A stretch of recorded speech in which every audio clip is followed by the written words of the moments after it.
कासगंज गांव में भोला अपने सौतेले पिता और माँ के साथ रहता था। भोला को गांव में सब लोग भोंदू बोलते थे। उसकी माँ और पिता उसे बहुत प्यार करते थे। भोला अपने नाम की तरह बहुत भोला था। पिता उसे समझाया करते थे। गांव वाले अक्सर उसे बेवकूफ बना देते थे। भोंदू, ओ भोंदू, इधर तो आ। भोंदू, ई ले 5 रुपए सामान के, फटाफट रामदीन चचा को दे आ। मैं बोल के आया हूँ कि अभी भेज रहा हूँ। जी पिताजी, अभी दे आता हूँ। हाँ, लेकिन काम करके जल्दी आ जाना। गांव के पीपल के पेड़ के नीचे कुछ लोग जुआ खेलते हुए। हे भगवान, मैंने क्या अनर्थ कर दिया। मुझे लगा था कि बाजी जीत गया तो रुपए दुगने हो जाएंगे, पर सारे के सारे जुए में हार गया। अब मुन्नी की दवाई कहाँ से आएगी? सामने से भोंदू जा रहा था। ये भोंदुआ कहाँ जा रहा है? पूछता हूँ, शायद कोई मदद कर दे। भोंदू, ओ भोंदू, कहाँ भागे जा रहे हो भैया? जरा रुको तो। अरे मैं बहुत जल्दी में हूँ। बापू ने रामदीन चचा को 5 रुपए देकर आने को कहा है। 5 रुपए? अरे रे, मुझे मिल जाए। ये भोंदुआ से ऐठना कोई मुश्किल नहीं है। ए भैया सुनो तो, मैं बहुत मुश्किल में हूँ भैया, तुम बहुत दयावान हो, थोड़ी मदद कर दो। क्या हो गया, ऐसा क्यों बोल रहे हो? भाई, मुन्नी की तबीयत बहुत खराब है। मुझे 1 महीने से कोई काम नहीं मिला, बेरोजगार हूँ। तुम ये 5 रुपए मुझे दे दो। नहीं नहीं, बापू गुस्सा करेंगे। भाई, आज दवाई लाना जरूरी है। मैं पक्का कुछ भी करके तुमको कल रुपए वापस ला कर दे दूंगा। तुम रामदीन को कल दे देना, कुछ नहीं बिगड़ेगा। कल? हाँ भैया, पक्का कल दे दूंगा। आज मदद कर दो। भोंदू ने उसे रुपये दे दिए। भगवान तुम्हें खूब तरक्की दे भैया। भोंदू ने आकर पिता को सब बता दिया। ये सौतेला बेटा को ही सोचकर पाल पोस कर बड़ा किया कि हमारे बुढ़ापे की लाठी बनेगा, पर ई मूर्ख राज तो निरा भोंदू है। अजी, आप बबुआ को ऐसे क्यों बोल रहे हो? किसी को याद भी है कि इसका नाम भोंदू नहीं बबुआ है। अभी बुढ़ापे में इतनी ताकत नहीं, मैं इसे नहीं पाल सकता। तुम चले जाओ यहाँ से। अरे, ये आप क्या कह रहे हैं? ये कहाँ जाएगा? मैं अपने बेटे के बिना नहीं रहूंगी। हाँ, तुम्हारी वजह से ही तो ये आज ऐसा है। लाड़ प्यार में लड़के को बर्बाद कर दिया है। जाने दो इसको, इसी बहाने शायद कुछ अकल आ जाए। कोई काम धंधा कर ले, रुपए पैसे की कीमत समझ जाएगा। नहीं नहीं, मैं इसे कहीं नहीं जाने दूंगी। तो तुम भी इसके साथ हो लो। देखता हूँ ये बबुआ तुमको पालता है या तुम इसको। ओ बबुआ, सुबह होते ही तुम यहाँ से चले जाना बता रहे। और सुनो, ये घर के आसपास दिखाई भी मत देना। ससुरा बिल्कुल ही गैर जिम्मेदार हो गया है। खबरदार जो तुमने कोई चालाकी दिखाई या इसकी कोई मदद की तो। सुबह पिता के जाने के बाद भोंदू घर से जाने लगा। सुन, मैं पीछे वाली कोठरी की खिड़की खोल दूंगी, तू रात को चुपके से अंदर आ जाना, समझ गया ना? ठीक है। जा, अभी चला जा, रात को छिप कर आना। भोंदू घूमते घूमते एक वीरान जंगल के पास से गुजर रहा था। अरे वाह, यहाँ अमरूद का पेड़। उसने पेड़ पर पत्थर फेंका, नीचे गिरकर जोर से आवाज आई, टन। ये कौन आवाज है भैया? हटो, मैं तो अमरूद तोड़ूंगा। उसने फिर पेड़ पर पत्थर फेंका, नीचे गिर के जोर से आवाज आई, टन। फिर आवाज। उसने पेड़ के पीछे जाकर देखा। ई का इतना बड़ा पतीला, इसमें तो पूरी बारात का खाना बन जाए। पर ये है किसका? कौन छोड़ गया भैया? ए भैया, ये पतीले का मालिक कौन है भैया? किसका है पतीला? कोई नहीं था। क्या महाराज, अनाथ हो? तुम्हारा मालिक कौन है? तुम ही बता दो। चलो, तुम मेरे साथ चलो। उसने पतीला उठाया तो उसके नीचे 10 रुपए का नोट था। ई का 10 रुपया? लगता है आज प्रभु मेहरबान है। लॉटरी लग गई, लॉटरी। ये रुपए तुम्हारी मदद के लिए हैं। इनसे इस पतीले में केवल बिरयानी बनाना, केवल बिरयानी। ही कौन बोला? कोई आदमी तो है नहीं। प्रभु रक्षा करना। वो पतीला और नोट लेकर भाग गया। माँ, माँ, ओ माँ। अरे बबुआ, धीरे बोल। तू अभी क्यों आया? तेरे बापू को पता चल गया तो वो मुझे भी घर से निकाल देंगे। मैं खिड़की खोल दूंगी, तू जा, रात में चुपके से आना। अभी चला जा। ठीक है, पर ये पतीला तो रख लो, इसे कहाँ लेकर जाऊं? ये इतना बड़ा पतीला कहाँ से उठा लाया? जंगल से, और ये देखो 10 रुपए का नोट भी मिला। माँ ये बेचारा अनाथ है, अब से ये भी हमारे साथ ही रहेगा। पतीला कोई अनाथ होता है? माँ मैं सच कह रहा हूँ, जंगल में पता नहीं किसकी आवाज आ रही थी, हम दोनों डर गए। अरे कैसी बातें कर रहा है, सच्ची में तू भोंदू है, तभी तुझे सब पागल बनाते हैं। इसे नीचे रख और तू जा यहाँ से। सुन, 10 रुपए है ना, इनसे कुछ खा पी लेना। ना ना ना, माँ डरावनी आवाज बोली कि इनसे सामान लेकर पतीले में बिरयानी बनानी है। मेरे बेटे तू सच्ची इतना भोंदू क्यों है? माँ ये बिरयानी के रुपए हैं। भोंदू, आज तो तूने समझदारी की बात कर दी। अरे इन रुपयों से तो इस पतीले में खूब सारी बिरयानी बन जाएगी। तू उसे बेच देना, कोई काम होगा तो तेरे बापू तुझे वापस बुला लेंगे। सच्ची? भोंदू बाजार से सामान लाता है। माँ और भोंदू मिलकर बिरयानी बनाते हैं।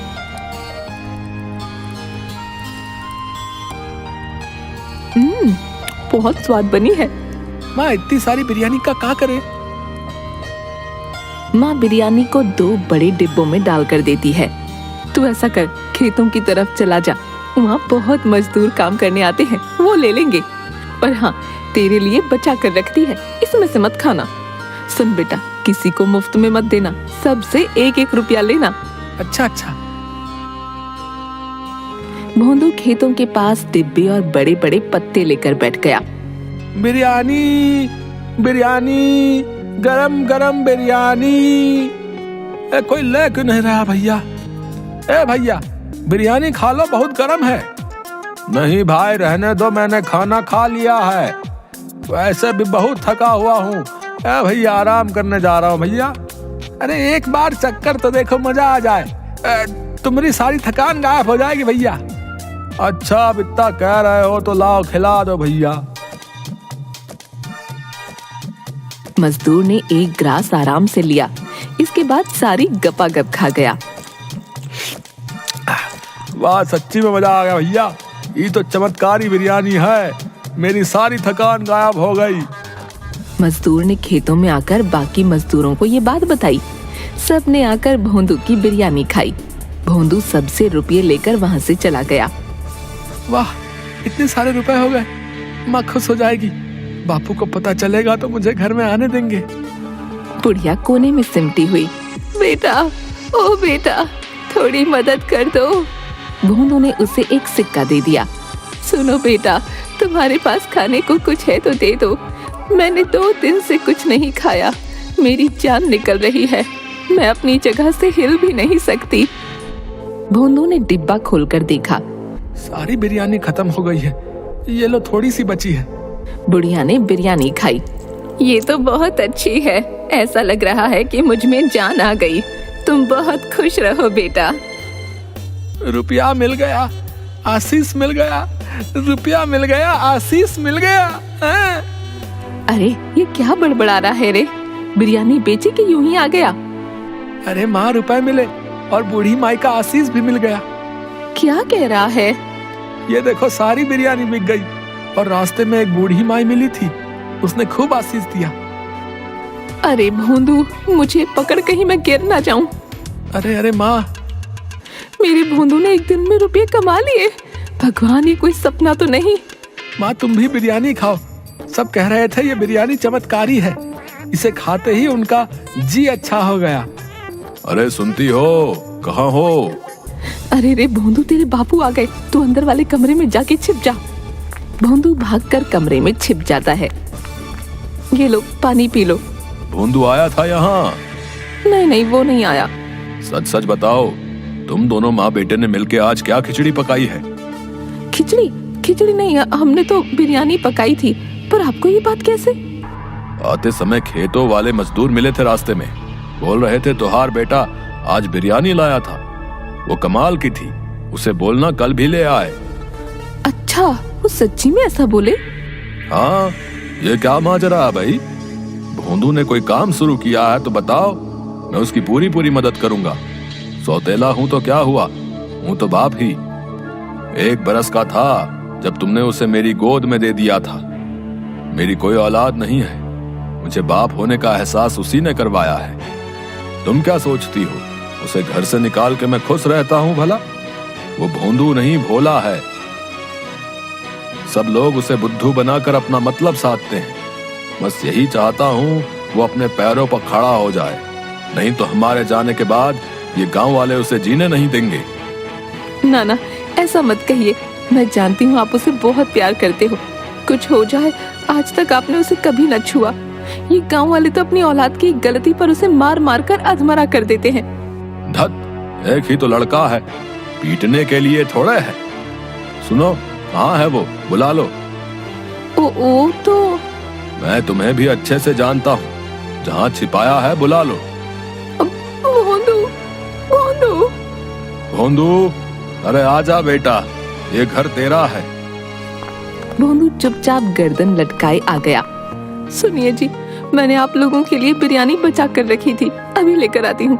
बापू माफी, मैं आपसे बिना पूछे घर में आ गया। लो, आप लोग भी खाओ। अरे ये तो वाकई बहुत स्वाद है भैया। है? सुनो, भोंदू की कमाई का एक पैसा खर्च नहीं करना, संभाल के रखना।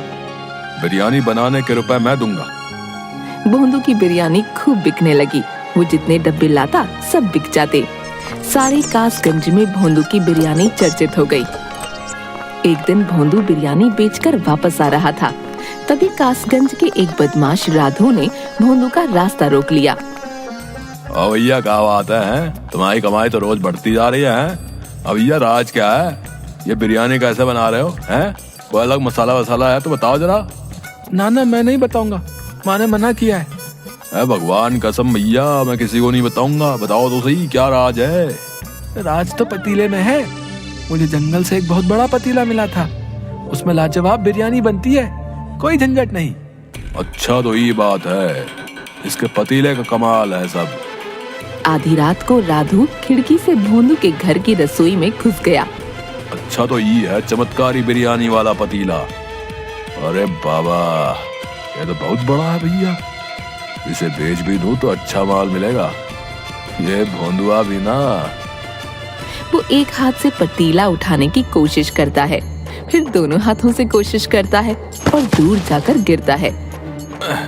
ये पतीला दिखने में इतना भारी तो नहीं लगता। दोबारा उठाता हूँ। उठाने पर पतीले में से एक हाथ निकलकर उसे उठाकर दूर फेंक देता है। तेरी इतनी हिम्मत? अरे बेटा, अभी बताता हूँ। दूसरी तरफ कमरे में सुनो, भोंदू की कमाई के रुपए लेकर आओ, देखो तो कितने हो गए हैं। माँ रुपयों की गड्डी ले आती है। 1000, 2000, 3000। अरे, आधी रात को आप क्यों हिसाब करने लग गए? सुबह कर लेना। यूं ही देख रहा था कि कितने हो गए। साहूकार अपनी जमीन का टुकड़ा बेच रहा है। सोच रहा हूँ भोंदू के लिए खरीद लूं। वो जमीन सोना है, सोना। तभी रसोई से मजूर की आवाज आई। आजा। मर गया रे बाबा। इतना जोर से धक्का तो कोई पहलवान भी नहीं मारता। भोंदू, माँ और पिता आ जाते हैं। तुम यहाँ क्या कर रहे हो रे? देखते नहीं, ये चोरी करने आया है, मारो इसे। नहीं नहीं नहीं, मारना नहीं। पहले ही इस पतीले ने ऐसा धक्का मारा है कि मेरी कमर ही टूट गई है। तुम्हारी हिम्मत कैसे हुई? तो पंचायत में तुम्हारी शिकायत करूंगा। मुझे माफ कर दो भैया, तुम जो सजा दोगे भुगतने के लिए तैयार हूँ। इस बार माफ कर दो भैया। राधू, इसलिए तुम पूछ रहे थे कि तुम्हारी कमाई का राज क्या है? ताकि चोरी कर सको। चोरी करना अच्छा नहीं है। चोरी तो क्या, मैं किसी दूसरे की चीज की ओर आंख उठाकर देखूंगा तक नहीं। मुझे माफ कर दो। अरे चलो निकलो यहाँ से, पंचायत के लिए तैयार रहना भैया। हाँ। माँ और पिता भी रसोई से चले गए। तभी भोंदू रसोई से बोला। माँ, ओ माँ, बापू जल्दी आओ। अरे क्या हुआ, क्यों चिल्ला रहा है? पतीले में से आवाज आ रही है। अरे तू फिर से शुरू हो गया। कल से कह रहा है पतीला बोल रहा है। अरे बेटा, तेरा ये भरम है, पतीला नहीं बोलता। तभी पतीले से आवाज आई। तुम इंसान भी ना किसी पर भी इतनी जल्दी विश्वास नहीं करते। अरे रे भगवान, ये तो सच्ची बोल रहा है। अब तुम लोग मेरी बात ध्यान से सुनो। इस पतीले में चमत्कारी बिरयानी बनती है। जो भी उसे खाता है उसका कल्याण होता है, पर यह पतीला निस्वार्थ भोले इंसान को ही मिलता है। भोंदू ने कभी किसी का बुरा नहीं किया, इसलिए उसे यह पतीला मिला। बिरयानी ने अपना काम कर दिया है। अब तुम किसी भी पतीले में बनाओ, वो सारी बिक जाया करेगी। सच? हाँ, पर एक शर्त है। तुम लोग ये बात किसी को मत बताना, किसी का बुरा मत करना और लालच नहीं करना। दिन में केवल एक बार बनाकर बेचना, गरीबों को मुफ्त में खिलाना। यदि लालच किया तो मेरा आशीर्वाद समाप्त हो जाएगा। नहीं नहीं, हमें तो बस भोंदू के भविष्य की चिंता थी, वो आपने दूर कर दी। अच्छा चलो, अब मैं चलता हूँ। अब किसी और अच्छे इंसान की सहायता करनी है। पतीला जोर से घूमता हुआ धुएं में परिवर्तित होकर उड़ गया। उसकी जगह चावल के कुछ दाने थे। पिता ने चावल के दाने उठाकर कुछ भोंदू को और कुछ माँ को दिए। माँ, इन्हें घर में रखे चावलों में मिला दो। चल बेटा, इन्हें पूजा घर में रख दे। भोंदू ने चावल के दाने पूजा घर में रखे। तीनों ने हाथ जोड़कर प्रणाम किया।